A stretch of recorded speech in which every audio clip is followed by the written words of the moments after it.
Secara singkatnya dapat saya katakan begini. Yang pertama mengenai belas kasih. Allah yang kita imani itu adalah yang penuh kasih, Allah yang penuh rahmat, Allah yang penuh belas kasih. Maka apa yang ada dalam diri Allah itu sungguh terwujud di dalam diri Yesus, Sang Putra Allah yang hadir di tengah-tengah kita.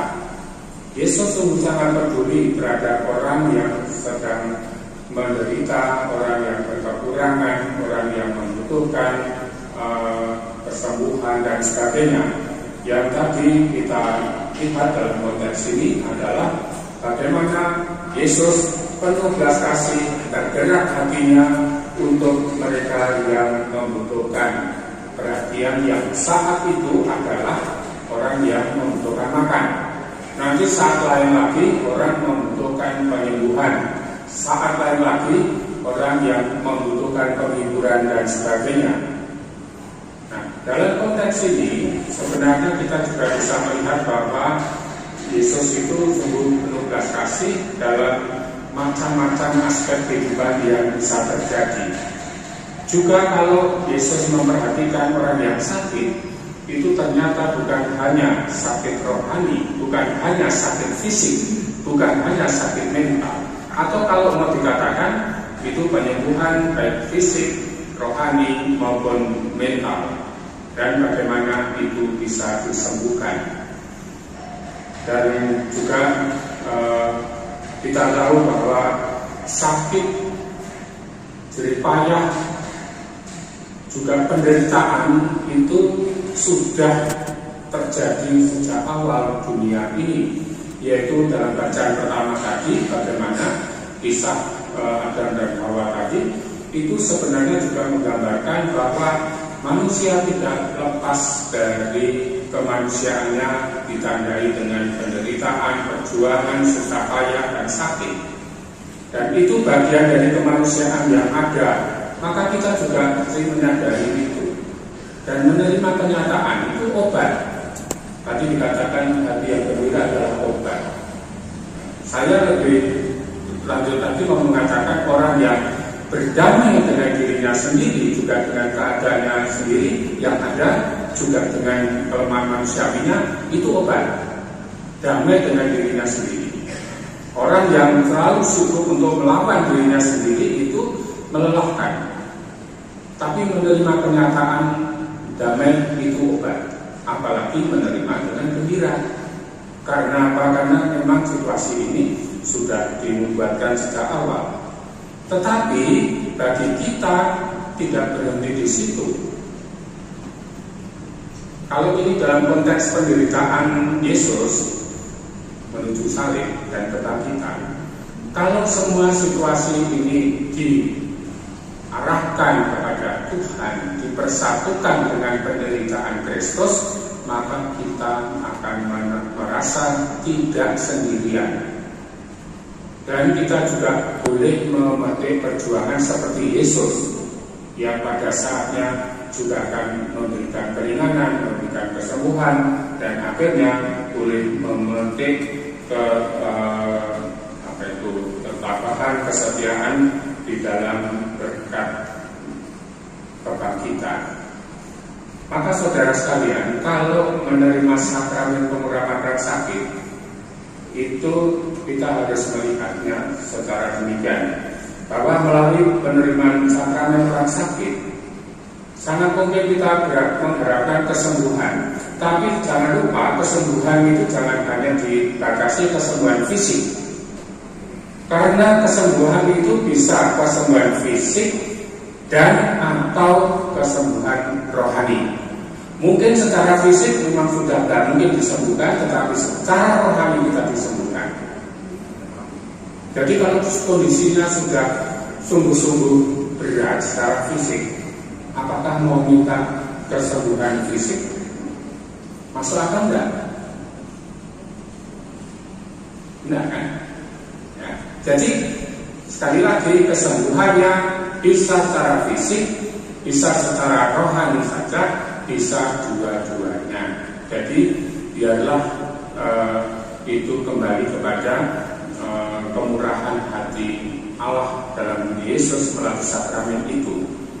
Yang kedua, terkait dengan keterlibatan banyak orang, bahwa Yesus itu dalam hal ini, pelayanan ini melibatkan orang.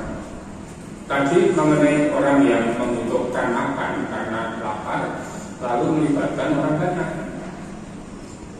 Untuk pergandaan roti dan apa tadi? Dan apa? Ikan. Rotinya berapa? Ikannya berapa? Tidak disebut dua, berapa? Kalau dua itu salah itu.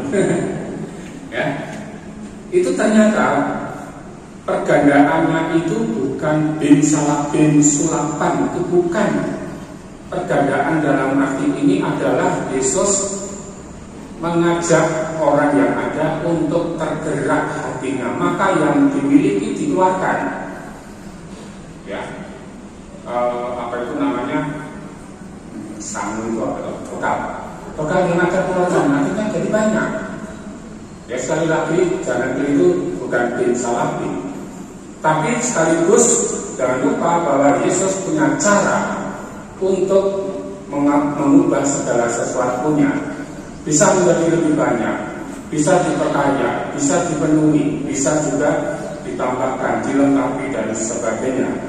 Jadi mukjizatnya adalah menggerakkan orang untuk ambil bagian. Demikian pula bagi Bapak Ibu dan Saudara sekalian, juga bagi kita semua yang sakit, itu kalau sendirian itu tentu akan berbeda kalau juga melibatkan orang-orang di sekitarnya. Siapakah mereka? Entah itu keluarga, entah itu tenaga medis, entah itu siapapun yang ambil bagian di dalam situasi sakit ini. Dan juga apa yang terjadi perubahan itu tidak hanya dilihat secara materi, tidak hanya dilihat secara fisik, tidak hanya dilihat secara rohani, tapi satu kesatuan. Maka Anda semua, kita semua yang ambil bagian memperhatikan orang yang sakit, itu sungguh menggambarkan ada keutamaan. Apalagi Bapak atau Bu keluarga yang mendampingi anggota keluarganya yang sakit sampai bertahun-tahun. Itu keutamaan yang luar biasa. Meskipun berat, kadang ya jajake, kadang juga bosan, tapi itu adalah keutamaan. Maka tadi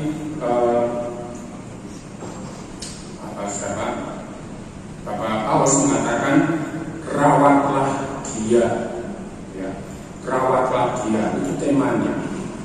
Dan bisa tadi juga dikatakan bukan hanya rawatlah dia, tetapi lebih jauh dikatakan belas kasih sebagai reksa penyembuhan sinodal.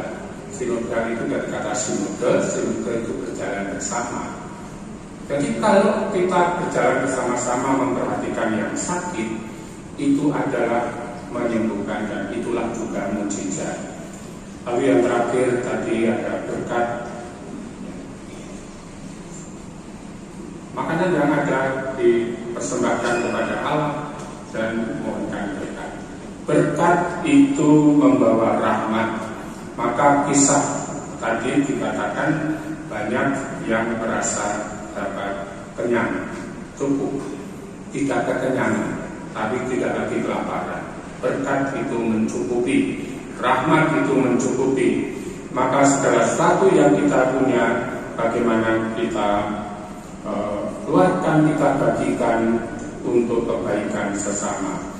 Kalau itu kita persembahkan, kita mohonkan berkat, itulah mukjizat. Berkat materi, fisik, rohani, dan sebagainya. Maka jangan pernah lupa untuk menghadirkan Tuhan, atau kita hadir di hadapan Tuhan, agar berkat itu sungguh tetap selalu ada. Tuhan memberkati kita. Amin.